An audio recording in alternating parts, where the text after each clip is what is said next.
হাইকোর্টে ইডির বয়ান কি তৃণমূলের হাতিয়ার? আদালতে কেন্দ্রীয় তদন্তকারী সংস্থা জানিয়েছে কোনো নথি তারা বাজেয়াপ্ত করেনি। প্রথম দিন থেকে তৃণমূল দাবি করেছে কয়লা পাচারের তদন্তের নামে তাদের ভোটের নথি হাতাতে আইপ্যাকে অভিযান করে ইডি। এদিন ইডির বয়ান রেকর্ড করে আদালত। তৃণমূলের মামলা নিষ্পত্তি করে দেন বিচারপতি। স্থগিত করে দেওয়া হয় তল্লাশিতে বাধার অভিযোগে ইডির করা মামলা।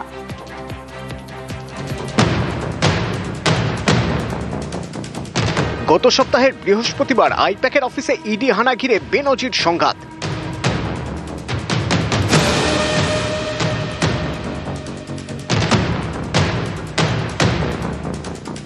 তৃণমূলের দাবি তাদের ভোটের নথি স্ট্র্যাটেজি হাতাতেই ইডির রেড। ইডি দাবি করে কয়লা পাচার নিয়ে পুরনো একটি মামলায় অভিযান চালায় তারা। তৃণমূল এবং ইডি দুপক্ষই একে অপরের বিরুদ্ধে হাইকোর্টের দ্বারস্থ হয়। বুধবার ছিল সেই জোড়া মামলার শুনানি। সেখানেই তৃণমূলের করা মামলার নিষ্পত্তি করে দেন বিচারপতি শুভ্রা ঘোষ। এদিন শুনানি পর্বে ইডির আইনজীবী অ্যাডিশনাল সলিসিটর জেনারেল এস.ভি. রাজু বলেন, ইডির অভিযানের সময় সেখান থেকে নথি নিয়ে যান মমতা বন্দ্যোপাধ্যায়। সেই নথি ইডিকে ফেরত দেওয়া হোক। ইডি কোনো নথি বাজেয়াপ্ত করেনি। তখন তৃণমূলের আইনজীবী মনিকা গুরুস্বামী বলেন, ইডির বক্তব্য রেকর্ড করুক আদালত। এরপর ইডির আইনজীবীও বলেন, 8ই জানুয়ারি আইপ্যাকের অফিস এবং সংস্থার কর্ণধারের বাড়ি থেকে অভিযানে পাওয়া নথি নিয়ে যান মমতা বন্দ্যোপাধ্যায়। এই সওয়াল রেকর্ড করা হোক। এই মন্তব্য রেকর্ড করার পর তৃণমূলের মামলা নিষ্পত্তি করে দেন বিচারপতি শুভ্রা ঘোষ। অল ইন্ডিয়া তৃণমূল কংগ্রেস যে রিট পিটিশনটা ফাইল করেছিল, প্রথমে আর্গুমেন্ট হয়েছিল মেনটেনেবিলিটি এটসেট্রা এটসেট্রা। আইপ্যাকের হয়ে অ্যাপিয়ার করেছে, সে অ্যাপিয়ার করে দুটো পাঞ্চনামা দেখিয়েছে কোর্টকে। কোনো কিছু সিজ হয়নি আর কোনো কিছু পাওয়া যায়নি, যেটা একটা খুব একটা সন্দেহজনক। ইডির যে council additional solicitor general during course of his submission এটাও বলেছে কোনো সিজ করা হয়নি কোনো কিছু। তাই জন্য জজ সাহেব রিট পিটিশন ডিসপোজ অফ করে দিলেন অন দেয়ার টার্মস যে কোনো কিছু সিজ হয়নি বলে। ইডির বয়ানকে হাতিয়ার করছে তৃণমূল, কারণ তৃণমূল প্রথম থেকেই দাবি করেছে কয়লা পাচারের তদন্তে নথি বাজেয়াপ্ত করতে নয়, তৃণমূলের ভোটের নথি পেতেই অভিযান চালায় ইডি। আর এদিন ইডি আদালতে জানালো তারা অভিযান চালিয়ে সেদিন কোনো নথি বাজেয়াপ্ত করেনি, অর্থাৎ কয়লা পাচারের তদন্তে কোনো নথি বাজেয়াপ্ত হয়নি। আমাদের যে মূল অভিযোগ, সেই অভিযোগ অটুট রয়েছে। এবার সেই অভিযোগের চাপে পড়ে গিয়ে এখন ইডিকে বলতে হচ্ছে যে আমরা কিছু সিজ করিনি। ইডি তার কোনো উত্তর দিতে পারছে না। তারা কখন সে বাড়িতে গেছে, তারপরে অতটা সময় তারা ওখানে কি করছিল, চোখের সামনে হয়েছে, জিনিসপত্র তুলে আনা হয়েছে।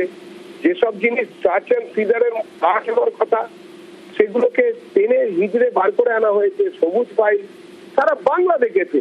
মানুষ আর এসব শুনতে চায় না, বুঝতেও চায় না। মানুষ জানে দুর্নীতির কাছ থেকে বাঁচতে গেলে তৃণমূলের বিসর্জন দরকার। এদিন হাইকোর্টের শুনানির শুরুতে ইডির আইনজীবী বলেন, সুপ্রিম কোর্টে আবেদন করা হয়েছে, 1 সপ্তাহের মধ্যে শুনানি হবে। হাইকোর্ট কিছুদিন মামলা স্থগিত রেখেছিল, আরও কিছুদিন স্থগিত রাখুক। সুপ্রিম কোর্টের শুনানি দেখে এই আদালতে মামলা শুনানি হোক। তখন তৃণমূলের আইনজীবী বলেন, সুপ্রিম কোর্টে ইডি আবেদনের কথা জানা নেই, তাই হাইকোর্টে আবেদনের শুনানি হোক। দুপক্ষের সওয়াল জবাব শেষে ইডির মামলা স্থগিত রাখেন বিচারপতি। ইডি যেটা ফাইল করেছিল, যেটাতে আমি অ্যাপিয়ার করেছিলাম মমতা ব্যানার্জির হয়ে, Mamata Banerjee as chairperson of all India Trinamool Congress, সেই মামলাটা ইডি টাইম চেয়েছিল। ওরা সুপ্রিম কোর্টে ম্যাটার পেন্ডিং আছে, অ্যাডজন করে দাও। জজ সাহেব ওদের সাবমিশনটা রেকর্ড করেছে, সেই জন্য মামলা অ্যাডজন করা হলো। বৃহস্পতিবার সুপ্রিম কোর্টের লিস্টে রাখা হয়েছে ইডির মামলা। বিচারপতি প্রশান্ত কুমার মিশ্র এবং বিচারপতি বিপুল পাঞ্চলির বেঞ্চে মামলা নথিভুক্ত হয়েছে। নিউজ 18 বাংলা। আর এবার নজর রাখা যাক ফরাক্কার দিকে। ফরাক্কায় বিডিও অফিসে ভাঙচুর। হিয়ারিং চলাকালীন ক্যাম্পে চড়াও বিধায়ক সঙ্গীতের বিরুদ্ধে ভাঙচুরের অভিযোগ। অফিসের টেবিল চেয়ার ভাঙচুরের অভিযোগ। ক্যাম্পে উপস্থিত আধিকারিকদের মারধর। পুলিশ গিয়ে পরিস্থিতি নিয়ন্ত্রণে আনে।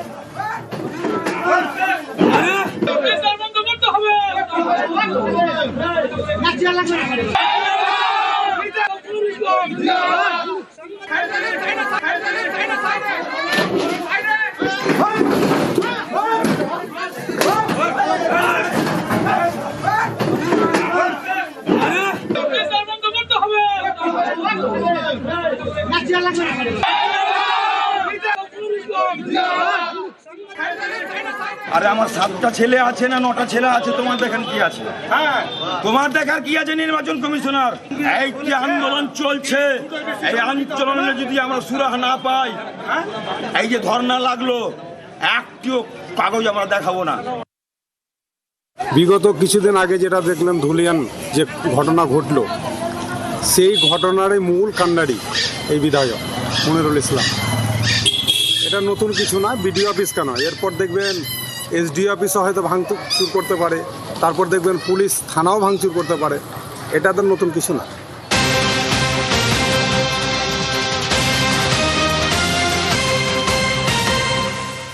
ফরাক্কায় বিডিও অফিসে ভাঙচুরের ঘটনায় এবার গ্রেফতার করা হলো।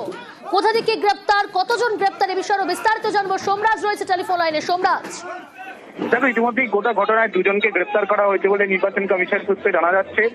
গোটা ঘটনায় জাতীয় নির্বাচন কমিশনের তরফে এফআইআর করার নির্দেশ দেওয়া হয়েছিল জেলা শাসককে। যে ঘটনা ঘটেছে মূলত শুনানি চলাকালীন ক্যাম্পে ঢুকে যেভাবে এমনকি এই আরোকে হেনস্থার পর্যন্ত ঘটনা ঘটেছে। ইতিমধ্যেই জাতীয় নির্বাচন কমিশনের নির্দেশে সংশ্লিষ্ট বিডিও এই থানায় অভিযোগ জানিয়েছেন, রাজ্য পুলিশের কাছে অভিযোগ জানিয়েছেন। গোটা বিষয়টি নিয়ে কমিশনের সঙ্গে কমিশনের তরফ থেকে যোগাযোগ করা হয় রাজ্য পুলিশের ডিজি রাজীব কুমারের সঙ্গে, এবং গোটা ঘটনায় কড়া পদক্ষেপ নেওয়ার কথা বলা হয় জাতীয় নির্বাচন কমিশনের তরফে রাজ্য পুলিশের ডিজিকে বলে কমিশন সূত্রে জানা যাচ্ছে। এবং তারপরেই জানানো হয়েছে যে গোটা ঘটনায় ব্যবস্থা নেওয়া হবে। ইতিমধ্যে রাজ্য পুলিশের তরফ থেকে কমিশনকে জানানো হয়েছে গোটা ঘটনায় 2 জন গ্রেফতার হয়েছে এবং গ্রেফতারের সংখ্যা আরো বাড়বে বলেই রাজ্য পুলিশের তরফে জানানো হয়েছে ইতিমধ্যেই কমিশনকে। গোটা ঘটনায় জাতীয় নির্বাচন কমিশন কড়া মনোভাব নিয়েছে বলেই কমিশন সূত্রে খবর। বেশ। কল্যাণীর বিজেপি বিধায়ককে ঘিরে বিক্ষোভ তৃণমূলের, দফায় দফায় উত্তেজনা, ভোটারদের নামবাদের ফর্ম জমার চেষ্টার অভিযোগ বিজেপি বিধায়ক অম্বিকা রায়ের বিরুদ্ধে। ভিন রাজ্যের নম্বর প্লেটের গাড়িতে আসারও অভিযোগ। তৃণমূলের অভিযোগ অস্বীকার অম্বিকা রায়। কল্যাণী এসডিও অফিসের বাইরে ও ভিতরে উত্তেজনা ছড়ায়।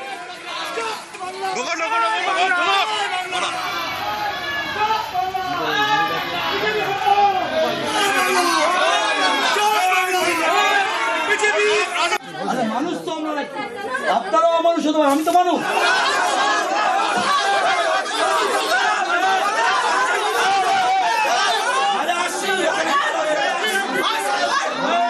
রাতে কল্যাণী থানার সামনেও বিক্ষোভ, পাল্টা বিক্ষোভ।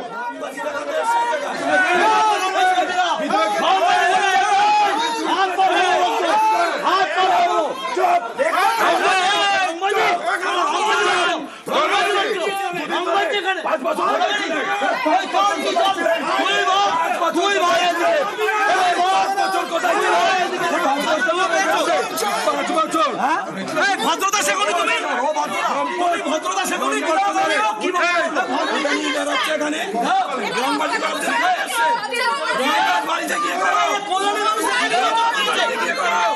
ওই রং ভদ্রতা শিখুন, ভদ্রতা